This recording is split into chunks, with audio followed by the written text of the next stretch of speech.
And as the Russia-Ukraine war shifts gears and becomes more deadly, Moscow is planning for the future.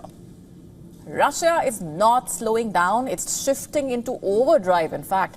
As Western support surges for Ukraine, Moscow has been building more missiles faster than ever before. Our next report exploring if this is a prelude to firepower on a scale that Europe has not seen in decades.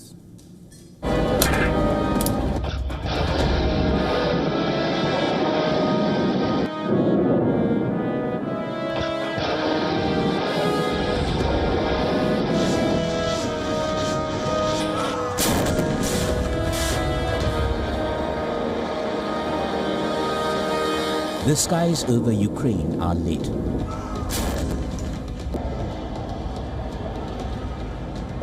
Missiles are screaming across the night sky. Bombs and drones are raining down. Every passing day, the attacks are becoming more and more intense.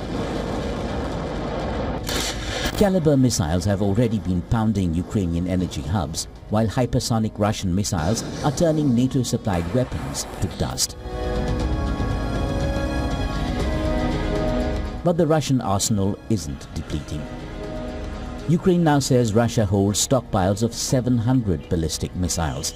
According to Ukrainian military intelligence, Russia has increased its ballistic missile production by a massive 66% over the past year.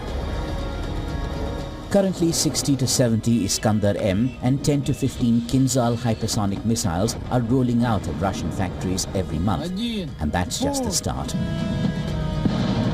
According to US intelligence estimates, by 2035, Russia plans to manufacture 5,000 cruise missiles and 1,000 hypersonic weapons, including Avangard glide vehicles, Zircon sea-launched hypersonics, and the air-launched Kinzhal.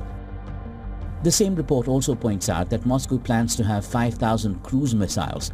Presently, Russian forces have anywhere between 300 to 600 missiles. Experts say Russia is preparing for a long war and possibly a larger one, with Ukraine striking deep inside Russian territory, including attacks on strategic air bases. Sensing the dangers, Russia is stockpiling smart, mobile, high-impact weapons.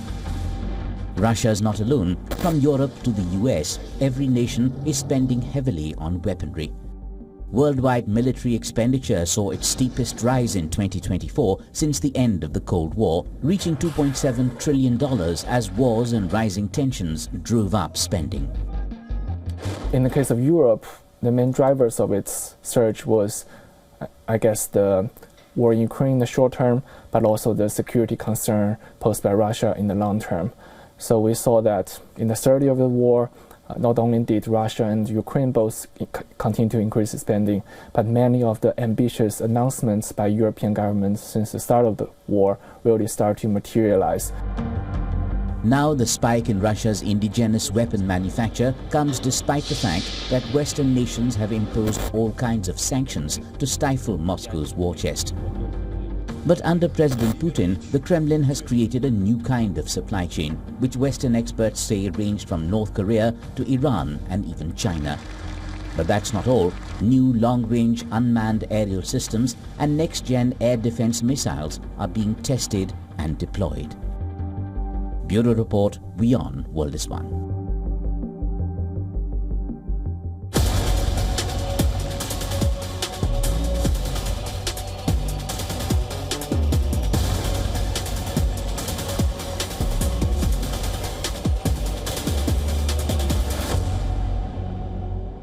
To stay up to speed with the latest news, download the WION app and subscribe to our YouTube channel.